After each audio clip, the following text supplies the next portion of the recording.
Gambia, Angola, China Holding, Gash, producers of the finest tomato paste in the Gambia. Jaja tomato paste, available in 5 kilos, 1 kilo and in sachets. For wholesale and retail, visit our factory at Banjulunding. We are also producers of Jaja mineral water, cool, clear and fresh. Gash, Gambia, Angola, China Holding, with headquarters at Fatu Golden Plaza, Mile 7, Bertel Harding Highway. Gash Group also provides the best security company, Gash Security, for your offices, warehouses, homes and personal property. Gash Group for all your construction projects, offering you quality water reticulation for your gardens, pump irrigation, tidal irrigation projects and all types of buildings. You can contact Gash on 396-7894, 700-8993, 373-0259. Visit us at Gash Global Group on Battle Harden Highway, Fatu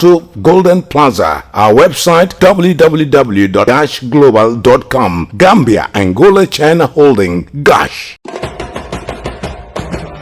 Sophie Milk ñu ngi fété juróom benn ati cafka bu dul dañ ñoo leen indil Jalika full cream milk powder neex saf sàpp te bari cafka pour di leen jërëjëfati si ni ngeen defee Sophie Milk seen favorite milk brand léegi mun ngeen a jëfandikoo empty Jalika milk sachets wala carton pour gagner ay xéewal yu riche pour gagner motorbike dajaleel fukk ak juróomi empty carton yi Jalika milk pour gagner yeneen xéewal yu mel ni PlayStation 4 TV fridge freezer, gas cooker, bicycle wala mobile phone.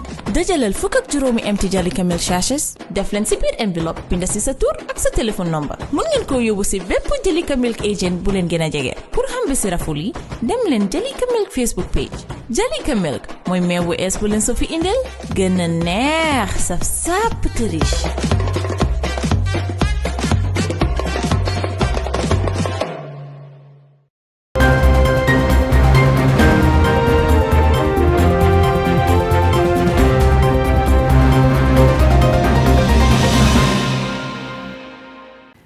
Welcome to our studios here in Serekunda. This is Star TV News and I am Jacqueline Coley. In headlines tonight, President Adama Barrow addresses nation as impact assessment of deadly windstorm continues. President Barrow strengthens NDMA'S response capacity after Wednesday's destructive storm. Windstorm-induced loss of lives and properties saddens NPP. Gambia National Media and Policy Forum 2021 launch. GFF expresses fear over integrity of voter registration. On the international scene, rockets fired at U.S. Embassy in Iraq after series of attacks. Haiti's President Jovenel Moïse assassinated, police kills 4 suspects. South Sudan celebrates 10 years of independence, but few rejoice. Those were the headlines and now the news in detail.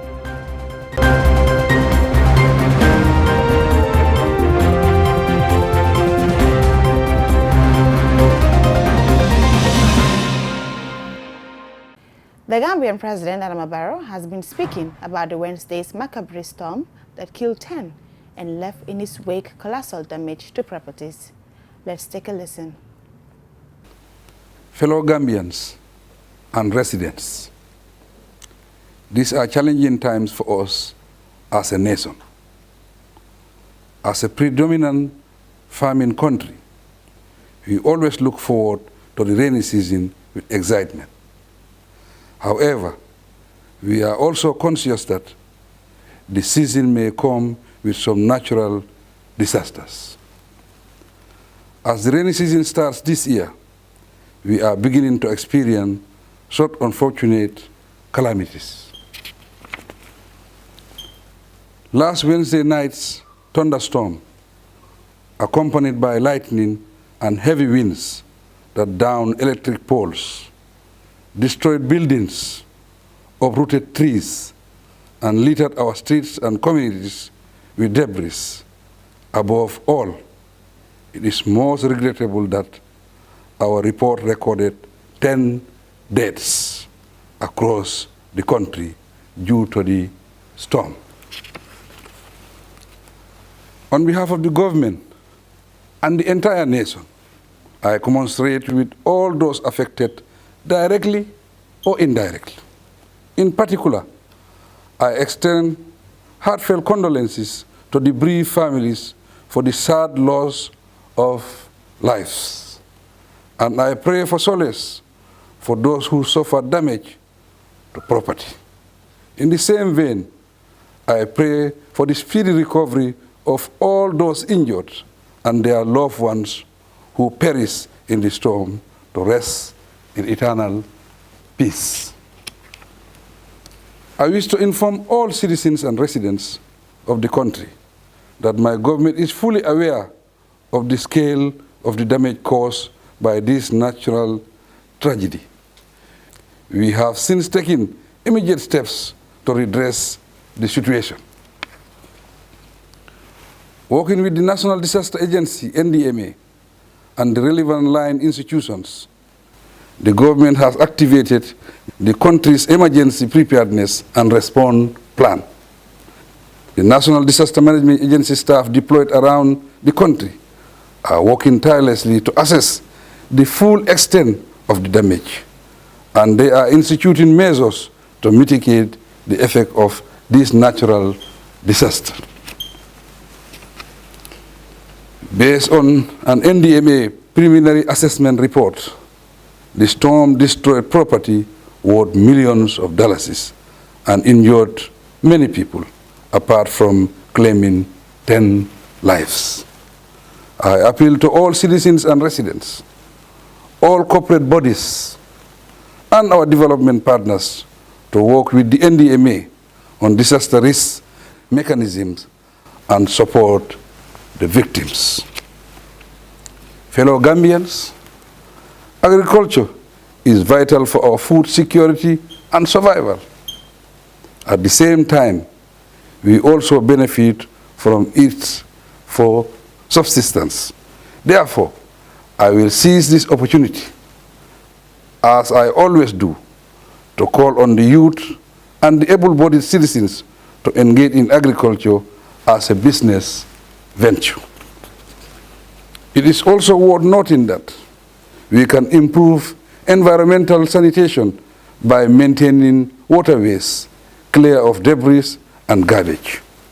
My government will urge the Department of Physical Planning to learn lessons from the poor planning of all settlements, and in the future plan new communities better, taking account of waterways and proper drainage systems. In conclusion, I reiterate my call for support and solidarity with the victims of the storm as they rebuild their lives and livelihoods. I thank you for your kind attention. President Adama Barrow has rapidly responded to the deadly Wednesday night storm by donating vehicles to the National Disaster Management Agency to bolster its response capacity. To strengthen the response capacity of NDMA, the President has already donated 3 pickups to NDMA this morning, just to strengthen our capacity, because we cannot collect all this data if we are not mobile, if we don't have the right mobility to do it. In addition to that, he also donated another six motorcycles, just to strengthen the response capacity of the institution. The National People's Party, NPP, is also sharing in the sadness of the shocking windstorm-induced loss of lives and wind-spread damage to properties. There is currently an outpouring of messages of condolences and solidarity for the thousands of victims of the Wednesday night deadly windstorm. The NPP said it's saddened by news of deaths and extensive damage to property. The party conveys its deepest condolences to the bereaved families and prayed for Allah's mercy on the departed souls. NPP also welcomed President Adama Barrow's immediate action for the assessment of the extent of the destruction, whilst instructing the country's disaster management agency to render immediate food and shelter reliefs to the affected families. The party is appealing to all Gambians to extend support to those affected by the storm with the beginning of the rainy season, when families are busy on the farms. The National Median Policy Forum 2021 of the Department of Strategic Policy and Delivery at the Office of the President was launched on Thursday at the Sadauda Karaba Jawara Conference Center in Bijilo. The Policy Forum seeks to encourage research on policy implications to serve as a foundation for informed decisions when formulating new or revising all policies in all sectors. Kadejatu Danso reports. The lunch was, among others, witnessed by cabinet ministers, top government officials, and representatives of partner institutions. The Policy Forum is acting upon and in response to the National Development Plan's Critical Enabler 7 in strengthening evidence-based policy planning and decision-making. The Director General of the Department of Strategic Policy and Delivery at the Office of the President, Professor Jennifer Ka, described the forum as timely. Professor Ka underlined that the Gambia needs smart and courageous policy on climate change, environment, disaster recovery management, among others. She expressed optimism that the Policy Forum will set a new dimension on how Gambians think about policy, considering the evidence of dialogue impact. Professor Kass said the forum will usher in an integrating multiple objectives of diverse sectors to reprioritize and rebuild ecosystems and value chains in boosting the country's economy. We hope we can collectively achieve more effective, efficient, responsive, agile, smart, and inclusive evidence-based policy regimes which are swiftly implementable, measured, aligned, monitored for optimal impact and value creation.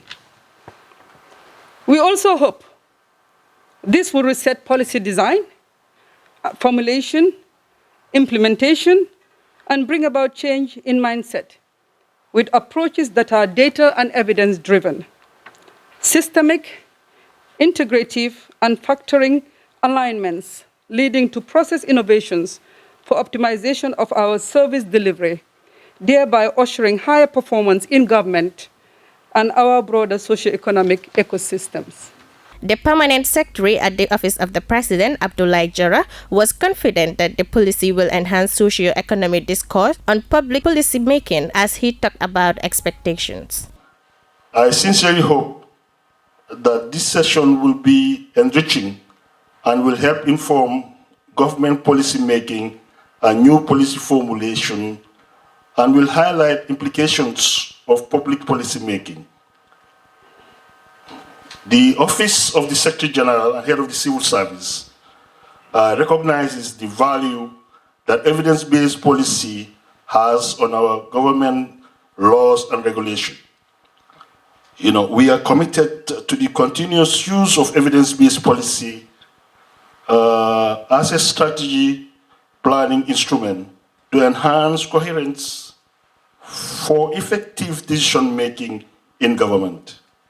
The Vice President, Dr. Aissatou Touré, said the Policy Forum was historic as the idea is to bridge the gap between research and policy. The Vice President renewed government's commitment to nurturing continuous engagement on the policy. Notwithstanding the above laudable efforts, within the broader context of providing more rigorous research relevant to policy, the idea of the Policy Forum was born to ensure government benefits from the pool of knowledge outside the department.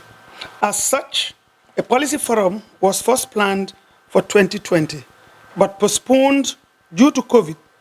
Today, we launched the maiden edition of the forum.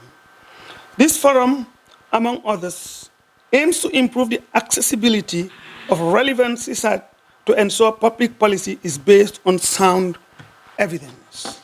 Reporting for Star TV News, I am Khadijatu Danso. Presidential hopeful Bakari Bunjadabo has said the GFF has fears for the integrity of the eventual outcome of the ongoing voter registrations. Adam Majangjalo files in this report. The former vice president said Gambia for All condemns any scheme devised to manipulate the registration process. The Gambia for All also condemned any violence and intimidation aimed at influencing the process and called on perpetrators at all levels to exercise restraint. The Secretary General and leader of the Gambia for All party was addressing a press conference on Thursday. The news conference was organized to articulate Gambia for All's position on the country's crime situation, governance, the economy, politics and germane issues. Describing the current registration process as controversial and messy, Bakri Dabo highlighted some of the variables he believed are responsible for this disorderliness. Obviously, there is a strongly held suspicion in many quarters that there is an intention to fraud. This is the process. There is a very strongly held view, both by those who openly protested, but even by some who have not protested in the open, but they suspect. Because there are signs which one cannot mistake. Pictures floating, showing what look very much as underage children being admitted at registration sites. That's already a strong sign, particularly against the background of our experience for the past 22 years, when we know that that's one of the forms of fraud that has been going on. Secondly, there is this the whole phenomenon of attestations and the problems it has brought around. According to the Gambia for All flag bearer, his party had no issues with granting attestation to eligible citizens, but to him, the scale on which attestations are being currently issued could make one smell the rat. For this reason, yes, one could understand that apart from the law allowing it, that it does appear sensible that you allow another more accessible method of authenticating the Gambian, the Gambian citizenship or the age of people who may want to claim to be registered, even where they don't have ID cards and passports and birth certificates. So the principle of it was I think was good. Principle is good, and the law also backs it. And we as a party understood. Our attitude is to show understanding for it. But of course, that was on the assumption, and I like to believe that was the intention in it, that it would appear not on such a massive scale, that it gives rise to suspicion that there could be abuse going on. Bibi Dabo said the issuance of attestation is good in principle, but that the process is vulnerable to abuse unless safeguards are provided. To him, the absence of safeguards regarding attestations is seemingly responsible for the current phenomenon. And it seems the absence of such safeguards has led to the phenomenon we are witnessing, where the resort to attestations is being done on a massive scale, leading people to suspect that there is a lot of hanky-panky going on. Reports around by none other than credible civil society organizations are suggesting. They even went as far as citing cases.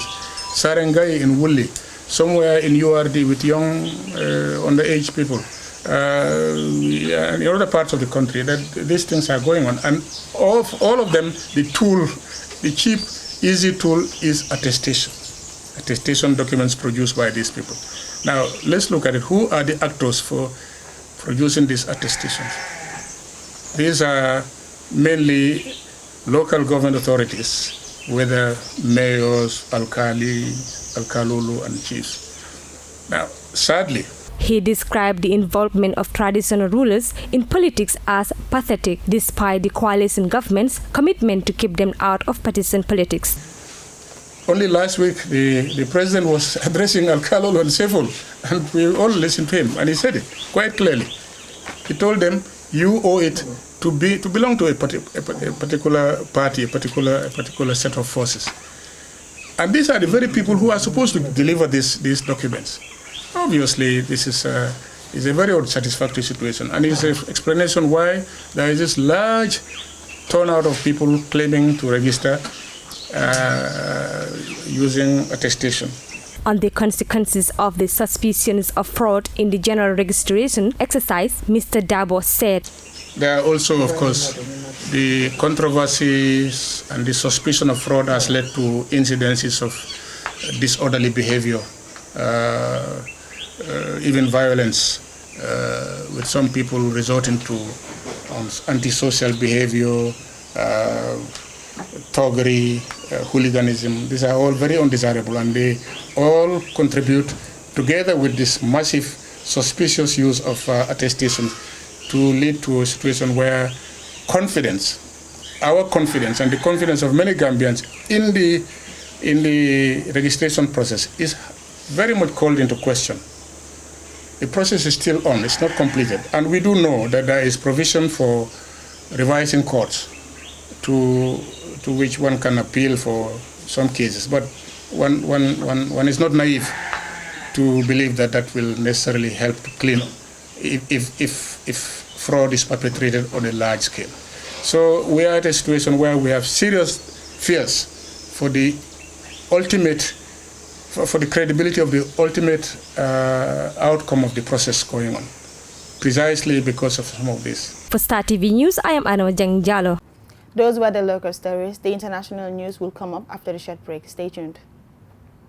Gambia, Angola, China Holding, Gosh, producers of the finest tomato paste in the Gambia. Jaja tomato paste, available in 5 kilos, 1 kilo and in sachets. For wholesale and retail, visit our factory at Banjulunding. We are also producers of Jaja mineral water, cool, clear and fresh. Gosh, Gambia, Angola, China Holding, with headquarters at Fatu Golden Plaza, Mile 7, Bertel Harding Highway. Gosh Group also provides the best security company, Gash Security, for your offices, warehouses, homes and personal property. Gash Group for all your construction projects, offering you quality water reticulation for your gardens, pump irrigation, tidal irrigation projects and all types of buildings. You can contact Gash on 396-7894, 700-8993, 373-0259. Visit us at Gash Global Group on Battle Harden Highway, Fatu Golden Plaza. Our website www.gashglobal.com. Gambia, Angola, China Holding, Gash. Sophie Milk ñu ngi fété juroom benn ati cafka bu dut dañ ñoo leen indil Jalika full cream milk powder neex saf sàpp te bari cafka pour di leen jërëjëfati si ni ngeen defee Sophie Milk seen favorite milk brand léegi mun ngeen a jëfandikoo empty Jalika milk sachets wala carton pour gagner ay xéewal yu riche. Pour gagner motorbike dajaleel fukk ak juróomi empty carton yi Jalika milk pour gagner yeneen xéewal yu mel ni PlayStation 4, TV, fridge freezer, gas cooker, bicycle wala mobile phone.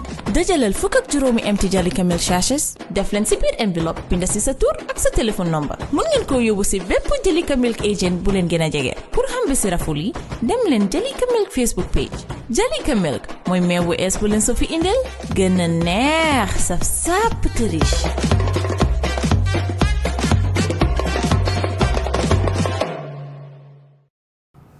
Welcome back, and now the international news. The continuing tension between Iran and the United States is being felt in Iraq. Iranian-backed armed groups have intensified operations against the U.S. military and diplomatic facilities. Al Jazeera has gained access to one military base in Anbar province in western Iraq. From there, Al Jazeera's Mohammed Abdel Wahid reports. Iraqi forces in Ain al-Assad base are on high alert. On Wednesday, a missile attack injured 2 people. The base houses Iraqi army units alongside coalition forces, including U.S. personnel. We traveled with the Iraqi army to al-Baghdadi district about 14 kilometers away. This is where missiles that have targeted the base during the past few months were fired from. We found a missile launcher that had exploded, leaving several houses damaged, including a mosque. Hamza Mish'an was among a number of civilians injured in the blast. I was looking from the window when the explosion started. A shrapnel hit me in the head. Why is this happening in our area? We are not part of this conflict. Iraq's Joint Operations Command, which protects the base, is investigating. The terrorists have been using various ways to reach the base. This time, missiles were hidden under flour sacks. We're now collecting evidence to identify the perpetrators. Security sources say the missile launcher was blown up by the ammunition it was carrying. The detonation brought on by scorching summer temperatures. But locals tell a different story. Two missiles came from the base direction. One hit the missile truck, the other hit the garden nearby. After a U.S. airstrike on the Syria-Iraq border 2 weeks ago, Iranian-backed groups declared open war against the U.S. forces still in Iraq. Washington says Iraq's government wants the U.S. to provide military training for its troops and help in the fight against ISIL. But this continuing conflict between Iran and the U.S. goes further. Indirect talks aimed at salvaging the 2015 nuclear deal abandoned by the previous U.S. administration under Donald Trump are again under threat, and that's not helping Iraq. The Ain al-Assad base has been under multiple drone and rocket attacks since the killing of Iranian commander Qasem Soleimani in a U.S. airstrike in January last year. Abu Mahdi al-Muhandis, an Iraqi commander of the Popular Mobilization Forces, was also killed.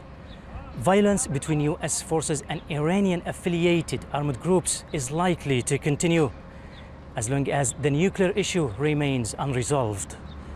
Mahmoud Abdul Wahid, Al Jazeera, in Anbar Province, Western Iraq. Security forces in Haiti have shot dead 4 suspected killers of President Jovenel Moïse and captured 2 others, as the assassination threatens to plunge the Caribbean nation into a deeper crisis. More in this report by Al Jazeera.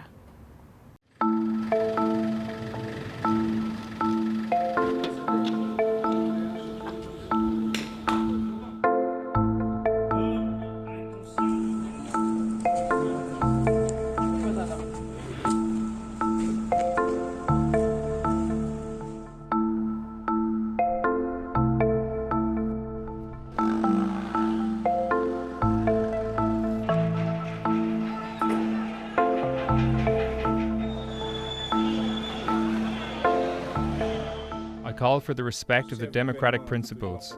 I urge all the nation stakeholders to help us in the battle for the continuity of the state. This country is hurt. This nation is hurt. The perpetrators will be taken to justice. Let's keep our calm. The situation is under control.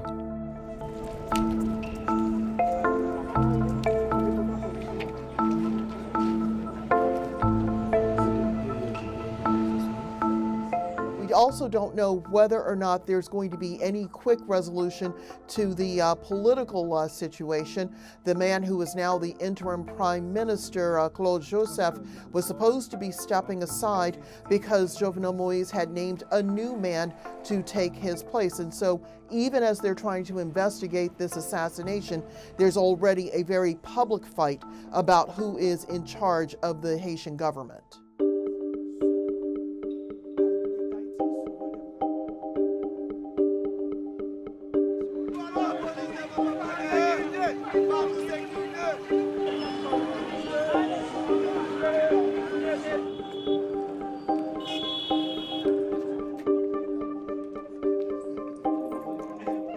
Imagine we live in this area close to the president. Even when we have problems with the president, we can't imagine they will kill him like this.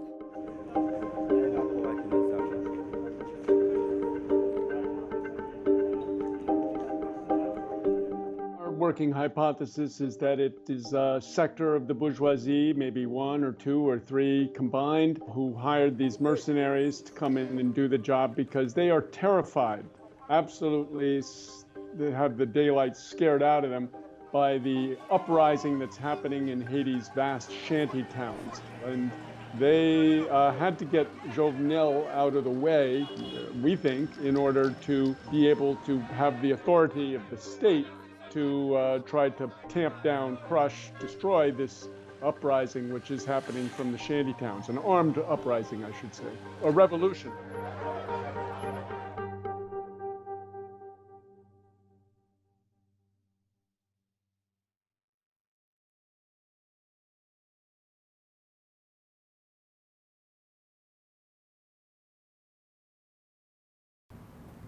It has been 10 years since South Sudan gained independence from Sudan to become the world's youngest nation, yet few citizens are rejoicing. The oil-rich country has been marred by fighting that killed nearly 400,000 people and displaced millions. A humanitarian crisis and a fragile peace deal are making it difficult for many to move forward. Al Jazeera's Harun Mutasa reports from Juba, South Sudan. John Cox says his people voting overwhelmingly to secede from Sudan 10 years ago wasn't a mistake. It's what happened to South Sudan afterwards that broke him. The war in 2013, then another round of fighting in 2016, has left him traumatized. It was not only 2013, where our colleagues, my brother, will kill it. Even during this struggle,